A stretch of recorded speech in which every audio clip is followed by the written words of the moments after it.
November 21, 2001. Central Jail, Mayanwali, Pakistan. A man lies dying in a cell barely 6 feet by 8. Tuberculosis is consuming his lungs. Heart disease is finishing what 16 years of neglect began. He is 49 years old. Within hours, prison guards will bury him in an unmarked grave behind these walls. The death certificate will name him Nabi Ahmed Shakir, a Pakistani citizen convicted spy. But that name is a lie. The man dying here was born Ravindra Kaushik on April 11, 1952 in Sri Ganganagar, Rajasthan, India. Between those two names lies one of the most extraordinary stories of loyalty, transformation, and betrayal ever lived.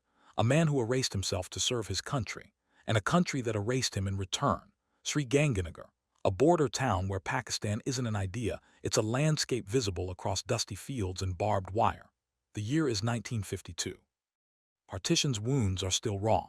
1 million dead, 15 million displaced, two nations born in blood staring at each other through suspicion and hate. Here Ravindra Kaushik grows up. His father, J.M. Kaushik, serves in the Indian Air Force. His mother, Amla Devi, raises two sons in a home where patriotism isn't preached, it's lived. But Ravindra carries something special, a gift that would become both his weapon and his curse. He can become anyone. On stage, in school plays and college dramas, he doesn't act, he transforms. He disappears into every role. That gift catches someone's eye. Not a talent scout, not a filmmaker. Someone from R&A, India's external intelligence agency. Created in 1968 after India's intelligence failures against China, R&A is now planning something bold. They need not just spies but residents. Indians who can live in Pakistan for years, even decades. Can become Pakistani so perfectly that not even their neighbors suspect. The mission is codenamed Project Exit's goal, to erase an Indian identity and replace it with a Pakistani one so flawless it could survive any scrutiny. For that, they choose Ravindra Kaushik. What follows isn't training, it's rebirth. 2 years of total transformation. He already speaks Punjabi, but now he masters Urdu, not classroom Urdu, but the living language with its slang, idioms, and rhythm. He studies Islam, memorizes verses of the Quran, learns to pray, to fast, to live the faith until it becomes muscle memory.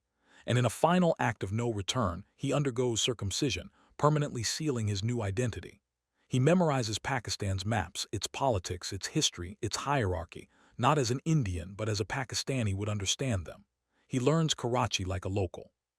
And when the transformation is complete, R&A gives birth to a new man, Nabi Ahmed Shakir, Muslim, orphan, born in Islamabad, every record, school, birth, education fabricated and flawless. In November 1975, under a moonless night, a 23-year-old crosses the India-Pakistan border. Ravindra Kaushik vanishes into darkness. Nabi Ahmed Shakir walks out into the dawn. Karachi, 1975. Nabi enrolls at Karachi University to study law. For 3 years, he lives as an ordinary student. He prays at the mosque, drinks chai at roadside stalls, debates cricket and politics with friends. He laughs, jokes, and blends in completely. By 1977, Pakistan changes. General Zia-ul-Haq seizes power, imposing martial law. The military now rules everything, and Ravindra sees opportunity. He proposes joining the Pakistan Army. R&A hesitates, the background checks could expose him. Instead, he joins as a clerk in the Military Accounts Department, a position that sees everything.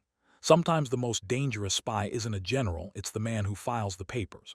Through budgets and invoices, Ravindra traces the lifeblood of Pakistan's defense. New tanks, troop movements, arms purchases from China and the U.S.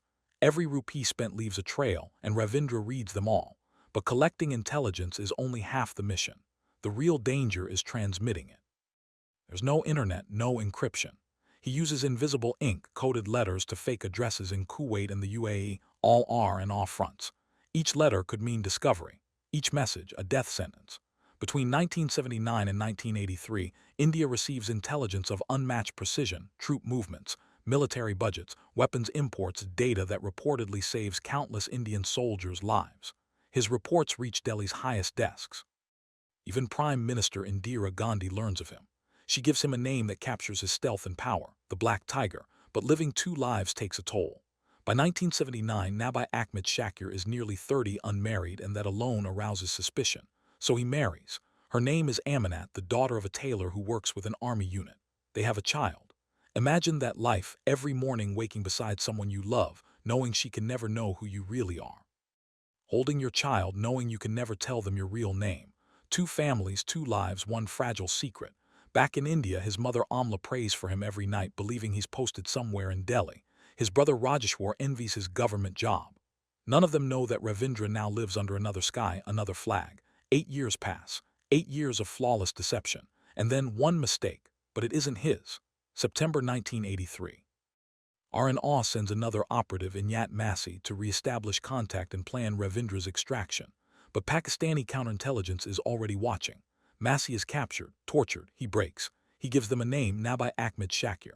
One afternoon in a Rawalpindi park, Ravindra spots Massi across the crowd. Something feels wrong, too many men in plain clothes, too many eyes. And then he understands. The circle closes. 8 years of silence and precision collapse in a heartbeat. He is arrested. His nightmare begins. 2 years of interrogation in Sialkot, beatings, sleep deprivation, psychological torture. The ISI demands names, codes, networks. He gives them nothing. When they realize he won't break, they put him on trial. The charge, espionage. The verdict, death by hanging. But executing him publicly would expose Pakistan's failure, that India had embedded a spy deep inside their military for 8 years. So they commute his sentence to life imprisonment. Lower death. 16 years follow. From Sialkot to Kot Lakpat to Mayanwali. Cells with no light, minimal food, almost no medical care. As an Indian spy, he's a target, harassed by guards, beaten by prisoners. And yet somehow, he writes, letters smuggled through sympathetic inmates reach his family. They are raw, desperate, heartbreaking. Is this what people who sacrifice their lives for a big country like India get? Had I been an American, I would have been out of this jail in 3 days. His family pleads with the Indian government. They write to Prime Ministers Vajpayee, Manmohan Singh, to foreign ministers, to bureaucrats. The replies are cold. Appropriate channels. Diplomatic efforts underway. Words that mean we cannot acknowledge him, because to admit Ravindra Kaushik was ours would expose a secret India preferred to bury. His family receives Rs. 500 per month, India's price for loyalty and suffering. Less than what a prison guard earns. Less than the cost of the forged papers that created his cover. November 21, 2001. 16 years after his arrest, Ravindra Kaushik dies in Mayanwali jail, alone, unrecognized, unburied in name, his grave unmarked. When news reaches India, his father collapses and dies of a heart attack. A father and son both sacrificed to silence. India says nothing. No medals, no tributes, only official denial and quiet shame. Ravindra's story isn't unique. Kashmir Singh, 35 years in Pakistani prisons. Surjit Singh, 30 years, returned paralyzed. Sarabjit Singh, beaten to death in 2013. Names that never made it into school textbooks.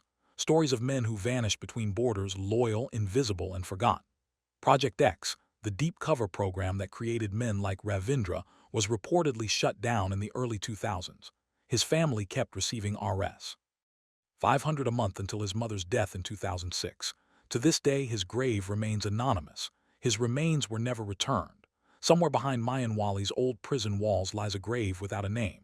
In it rests a man who lived 2 lives, who gave up his faith, his family, his identity, everything for a nation that refused to claim him. He never broke. He never betrayed. He died as he lived, in silence. In life, he was forced to be invisible. In death, his story must roar. He was Ravindra Kaushik. He was Nabi Ahmed Shakir, son, brother, father, husband, agent, spy, the Black Tiger.